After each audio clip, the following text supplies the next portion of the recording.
신명기는 이스라엘 백성들이 출애굽해서 가나안 땅에 들어가기 직전에 모세가 출애굽한 이스라엘 백성들에게 또다시 한 번 더 설교하는 것을 신명기라 말을 합니다.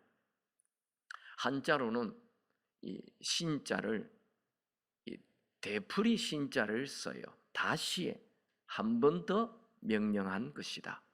신명기라. 두 번째 명령이다. 그럼 첫 번째 명령은 언제 했습니까? 출애굽기에 출애굽에서 1세대들 그들에게 출애굽기에 10계명 다 얘기했어요. 근데 이 사람들이 광야에 다 죽어버렸어요.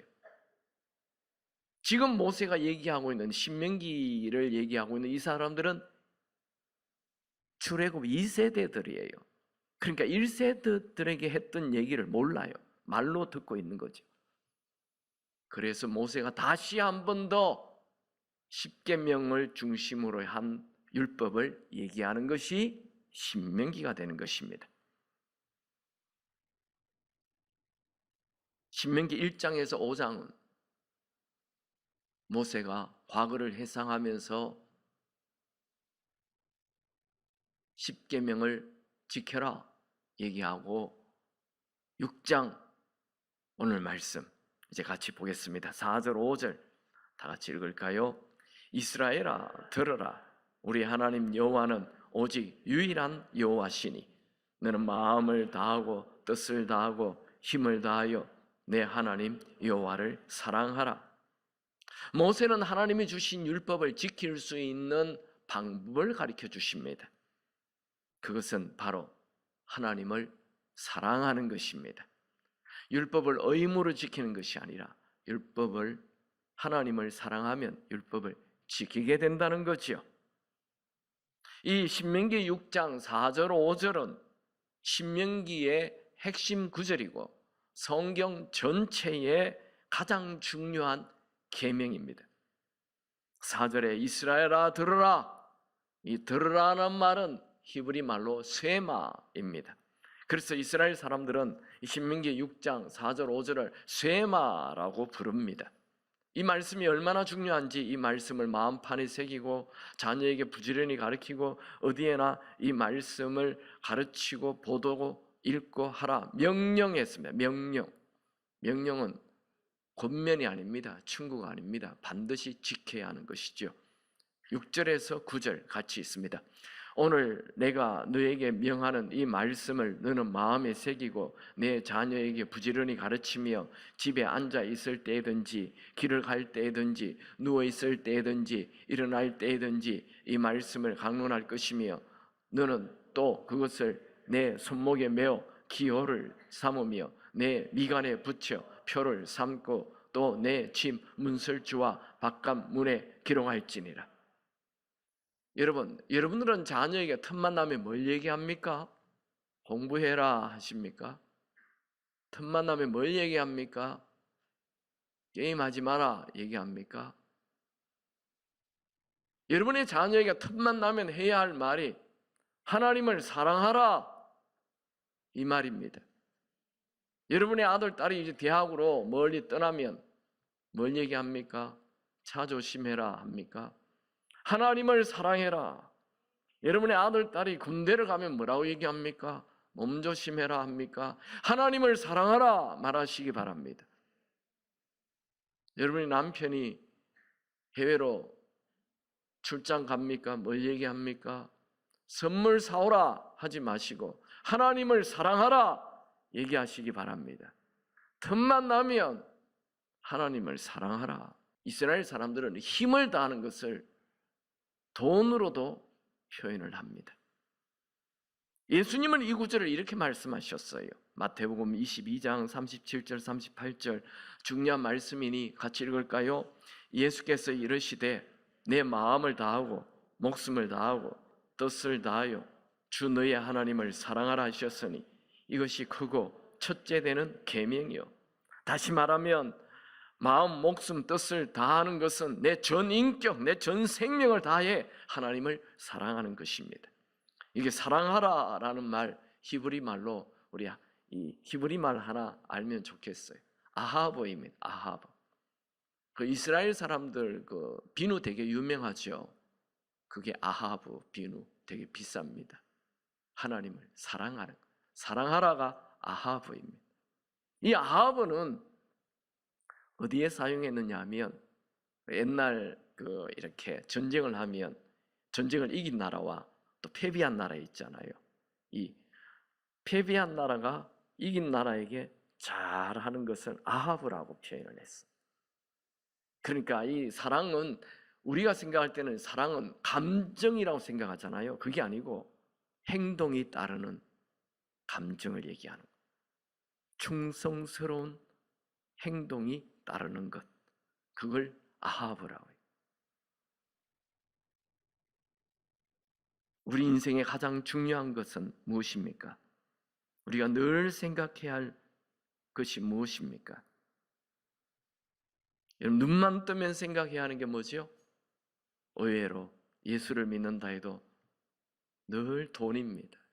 늘 돈이에요. 아니요. 우리는 늘 하나님을 사랑하는 것이 되어야 합니다. 여러분, 하나님을 사랑하려면 어떻게 할까요? 하나님을 잘 사랑하는 방법, 첫 번째, 하나님의 사랑을 깨닫고 알아야 합니다. 하나님을 사랑하려면 먼저 내가 하나님의 사랑을 알아야 되죠.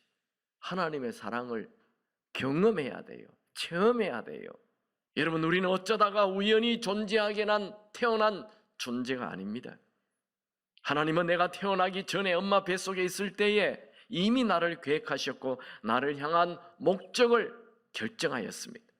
예레미야 1장 5절, 내가 너를 모태에 짓기 전에 너를 알았고 네가 배에서 나오기 전에 너를 성별하였고 너를 여러 나라의 선지자로 세웠노라. 이 말씀은 예레미야에게만 해당되는 말씀일까요? 아닙니다.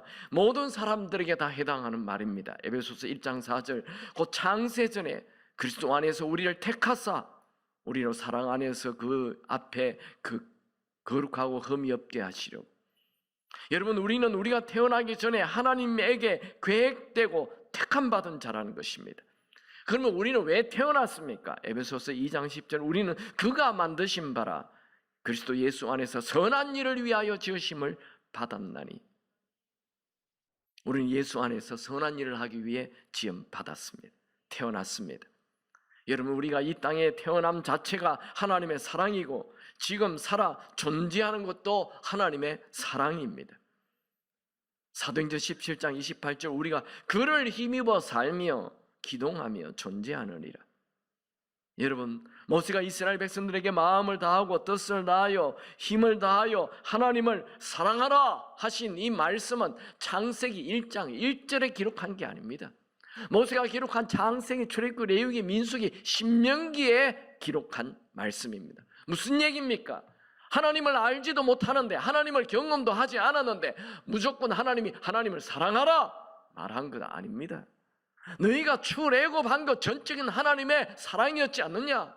네가 광야를 통과한 것 전적인 하나님의 사랑이지 않느냐? 지금 너희들이 그 출애굽하여 지금 가나안 땅에 들어가기 직전에 내가 얘기한다. 하나님을 사랑하라.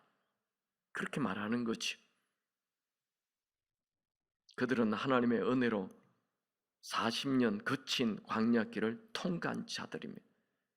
그들은 숱한 하나님의 놀라운 사랑을 이미 경험했습니다. 하나님은 너희들을 하나님 품에 안았다라고 말씀합니다. 신명기 1장 31절, 너희는 하나님 여호와께서 너희가 걸어온 길에서 너희를 안으사 이곳까지 이르게 하셨느니라. 이스라엘 백성들은 광야 40년 동안 하나님께서 함께 하신 것을 경험했습니다. 신명기 2장 7절, 내 하나님 여호와께서 네가 이 큰 광야에 두루 다님을 알고 내 하나님 여호와께서 이 40년 동안을 너와 함께 하셨으므로 내게 부족함이 없었느니라. 하나님은 이스라엘 백성들에게 하나님께서 애굽에 종되었던 이스라엘 백성들을 인도하여 낸 것을 기억하라 말씀합니다.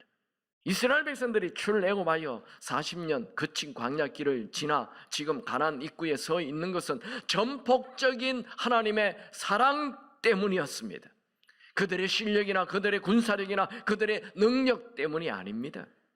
하나님의 놀라운 사랑 때문에 그들은 지금 그 자리에 서 있는 것입니다. 모세는 이스라엘 백성들에게 하나님을 사랑하라 명령한 이후에 그 하나님을 사랑하는 것이 지금 광야에 있을 때뿐 아니라 나중에 가나안 땅에 들어가서도 계속 사랑하라고 말합니다.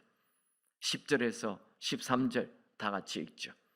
내 하나님 여호와께서 내 조상 아브람과 이삭과 야곱을 향하여 내게 주리라 맹세하신 땅으로 너를 들어가게 하시며 네가 건축하지 아니한 크고 아름다운 성읍을 얻게 하시며 네가 채우지 아니한 아름다운 물건이 가득한 집을 얻게 하시며 네가 파지 아니한 우물을 차지하게 하시며 네가 심지 아니한 포도원과 감람나무를 차지하게 하사 내게 배불리 먹게 하실 때에 너는 조심하여 너를 애굽 땅 종되었던 집에서 인도하여 니신 여호와를 잊지 말고 내 하나님 여호와를 경외하며 그를 섬기며 그 이름으로 맹세할 것이니라.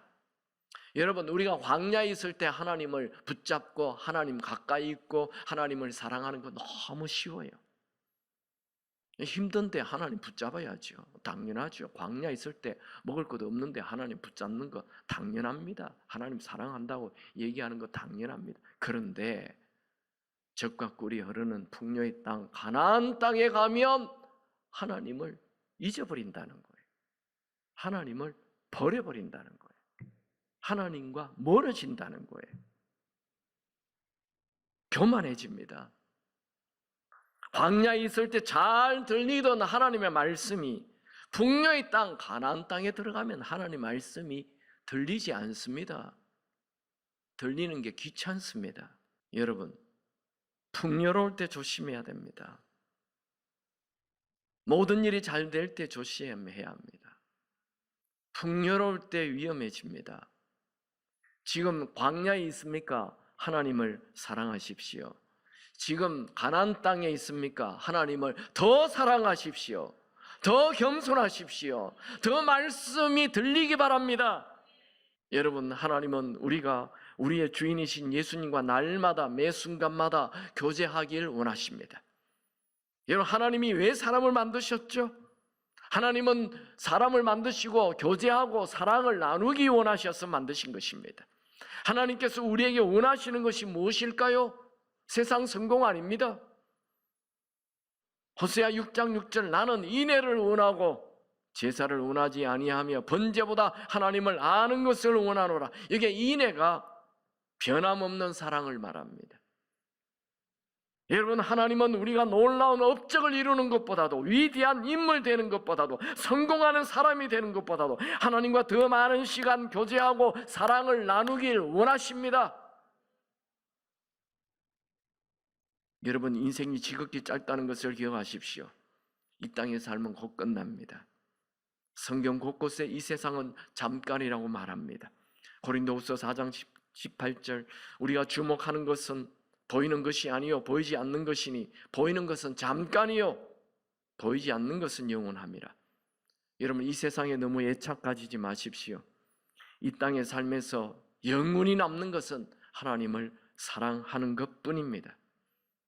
이 세상이 짧다는 것을 잊지 마십시오. 인생이 길다고 생각하기 때문에 자꾸만 인생에 무엇을 걸려고 해요. 인생이 짧습니다. 이 인생을 보내신, 시작하게 하신 하나님과의 관계를 중요시하시기 바랍니다. 세상 사랑 내려놓고 하나님 사랑하십시오. 영원히 가치 있는 일입니다. 성경의 위대한 인물들은 하나님의 사랑을 알고 그 사랑에 잠겨 살았습니다. 에녹은 하나님께서 자기를 사랑하심을 알은 65세에 하나님과 동행해 버렸습니다. 300년 동안 계속 하나님과 동행하다가 365세에 죽음도 뚫고 천국 가버렸습니다. 아브라함은 하나님께서 자기를 사랑함을 알고 본토 친척 아비 집을 던져버렸습니다. 그리고 하나님과 함께 살기 시작했습니다. 다윗은 하나님께서 자신을 사랑함을 알고 하나님의 이름을 함부로 욕하는 골리앗에 대하여 참을 수가 없었어요. 그래서 목숨을 걸고 골리앗 앞에 선 것입니다. 다윗은 힘차게 떠오르는 태양을 보고 하나님의 사랑을 느꼈고, 밤하늘의 별들을 보고 하나님의 사랑을 느꼈고, 새소리, 물소리, 바람소리 들을 때 하나님의 사랑을 느꼈습니다. 그래서 쓴 시들이 전부 다 시편이 된 거지.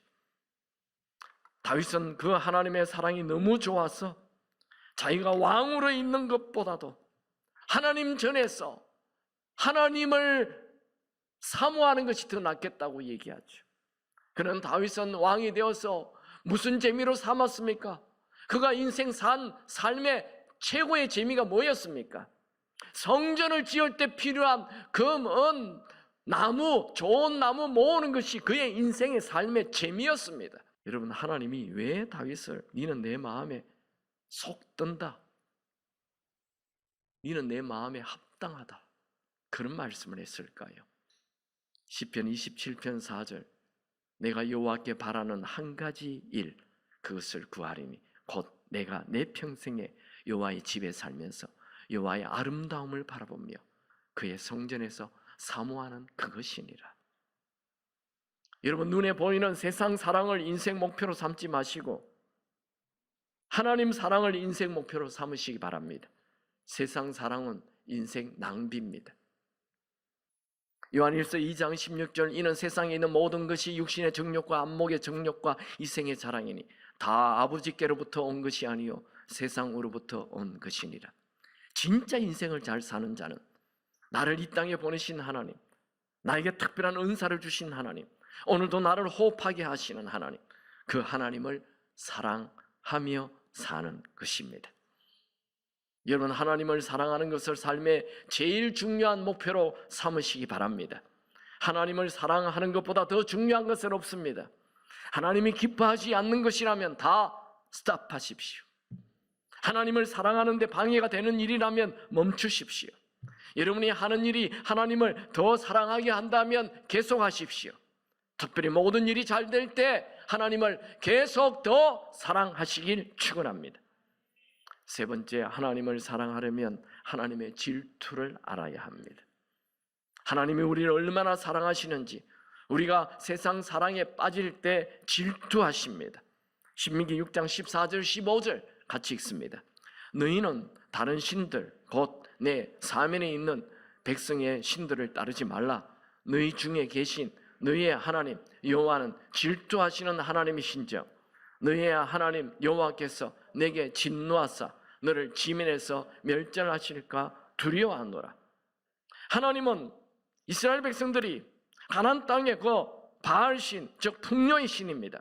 풍요의 신 우상을 따를 때 질투하신다 말씀하였습니다. 하나님은 지금도 하나님의 자녀인 우리가 세상의 풍요, 세상의 부요, 세상의 성공을 쫓아갈 때 하나님은 질투하신다 말씀하십니다.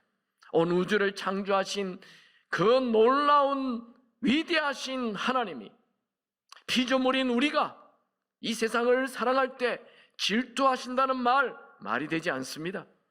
그건 신성모독입니다. 그건 하나님을 초라하게 만드는 것입니다. 그런데 성경은 주저함 없이 우리를 향해 하나님의 사랑은 질투하는 사랑이라 말씀하십니다. 저는 하나님께서 작고도 작은 나, 천하고도 천한 나, 더럽고도 추한 나, 변덕이 심한 나, 넘어지고 또 넘어지는 나, 내가 봐도 내가 싫은 나를 두고 질투하신다는 말씀 앞에 당황이 됩니다.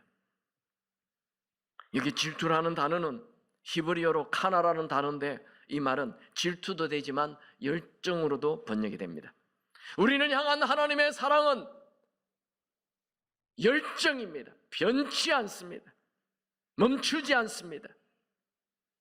우리가 비록 죄를 범하고 집 나간 탕자처럼 살아도 하나님은 대문을 활짝 열어놓고 집 나간 자녀가 돌아올 때까지 끝까지 계속 매일 기다리는 아비와 같습니다.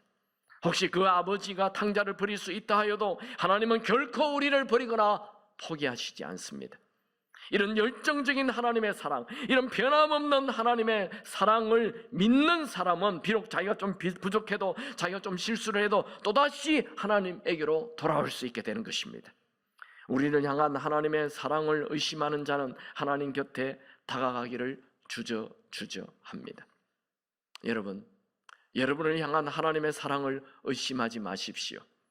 하나님은 여러분의 행위와 아무 상관없이 여러분을 열정적인 사랑으로 사랑하십니다. 여러분이 지은 죄가 아무리 커도 상관없습니다.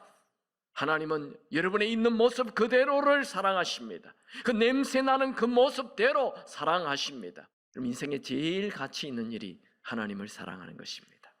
여러분 마음과 뜻과 힘을 다해 하나님을 사랑하십시오. 하나님을 사랑하려면 첫 번째로 하나님의 사랑을 깨닫고 알아야 합니다. 우리가 먼저 하나님을 사랑한 것이 아니고 하나님이 먼저 우리를 사랑하셨습니다. 요한일서 4장 19절 우리가 사랑하면 그가 먼저 우리를 사랑하셨습니다. 여러분 우리의 태어남이 하나님의 사랑이고 우리의 모든 과거가 다 하나님의 사랑이고 우리 인생 무대 뒤에서 언제나 하나님의 사랑으로 우리의 인생 무대를 만들어 주셨습니다. 지금 살아 호흡하고 있는 것 당연한 것 아니고 하나님의 사랑이십니다. 여러분의 일상의 축복을 한번 보십시오. 다 하나님의 사랑입니다. 여러분 모든 일상에서 하나님의 사랑을 느끼시기 바랍니다. 두 번째, 하나님을 사랑하려면 변함없는 하나님을 사랑해야 합니다. 변함없이 하나님을 사랑해야 합니다. 일이 어려울 때, 일이 잘 될 때 변함없이 사랑해야 합니다. 여러분 신앙의 위기는 가난할 때가 아닙니다. 부자일 때입니다. 신앙의 위기는 질병이 있을 때가 아닙니다. 건강할 때입니다. 모든 것이 잘 되면 하나님 잊어버리기 쉽습니다. 여러분 부유할 때, 건강할 때, 모든 일이 잘 될 때 더 하나님을 사랑하시기 바랍니다. 평생 변함없이 하나님을 사랑하시길 축원합니다. 세 번째로 하나님을 사랑하려면 하나님께서 질투하시기까지 나를 사랑하심을 알아야 합니다. 여러분 하나님은 세상의 것 다 포기해도 우리는 포기하지 않습니다. 왜냐하면 우리가 하나님의 자녀이기 때문에 그렇습니다. 하나님은 우리가 하나님을 잊어버리고 세상 사랑으로 빠지면 질투하시기까지 우리를 사랑하십니다. 나를 향한 하나님의 질투는 죄인된 우리에게 희망을 주십니다. 이 말은 하나님께서 우리를 질투하실 만큼 우리를 사랑하신다는 말이 되기 때문이죠. 하나님의 질투는 내가 여전히 하나님에게 소중한 존재이며 하나님에게 사랑받는 존재임을 확인시켜 주시는 보정수표와 같은 것입니다. 여러분 하나님을 사랑하는 자에게는 모든 것이 합력하여 선을 이룬다는 것을 믿으시기 바랍니다. 하나님을 사랑하십시오. 무슨 일을 해도 나중에 좋아질 것입니다. 또 하나님을 사랑하는 자에게는 좋은 미래가 열립니다. 고린도전서 2장 9절 기록된 바 하나님이 자기를 사랑하는 자를 위하여 예비하신 모든 것은 눈으로 보지 못하고 귀로 듣지 못하고 사람의 마음으로 생각하지 못하였다함과 같으니라. 모세는 나이 80에 쫄딱 망한 인생 살았어요. 이제 죽음 앞에 있어요. 광야에 버려진 인생을 살고 있었어요. 그런데 그가 하나님의 음성이 들리고 하나님을 사랑하기 시작하자 그의 눈으로 본 적 없고 귀로 들어본 적 없고 생각도 상상하지 못한 일이 펼쳐지기 시작했습니다. 피, 개구리, 이파리, 악질, 독종, 우박 쏟아지는 기적들, 홍해가 갈라지는 기적들, 만나가 내리는 기적들, 불기둥, 구름기둥 나타나는 기적들, 한 번도 본 적이 없는 기적이 그의 인생에 펼쳐졌습니다. 여러분 나이 80입니까? 괜찮습니다. 하나님을 사랑하십시오. 말씀이 들리기 바랍니다. 하나님 말씀에 100% 순종할 수 있게 되기 바랍니다. 그 하나님 사랑을 위하여 목숨도 던지시기 바랍니다. 놀라운 미래가 펼쳐질 것입니다. 하나님을 사랑하는 사람 거친 광야에 있어도 괜찮습니다. 놀라운 미래가 열립니다. 여러분 하나님을 사랑하십시오. 합력하여 선을 이룰 것이고 놀라운 미래가 펼쳐질 것입니다. 여러분 새해에는 과거와는 다른 전혀 새로운 인생을 살고 싶습니까? 마음을 다하고 뜻을 다하고 힘을 다하여 하나님을 사랑하십시오. 하나님은 하나님을 사랑하는 자에게는 놀라운 것을 예비해 놓았습니다. God is good. 하나님은 좋은 분이십니다. All the time, 모든 시간에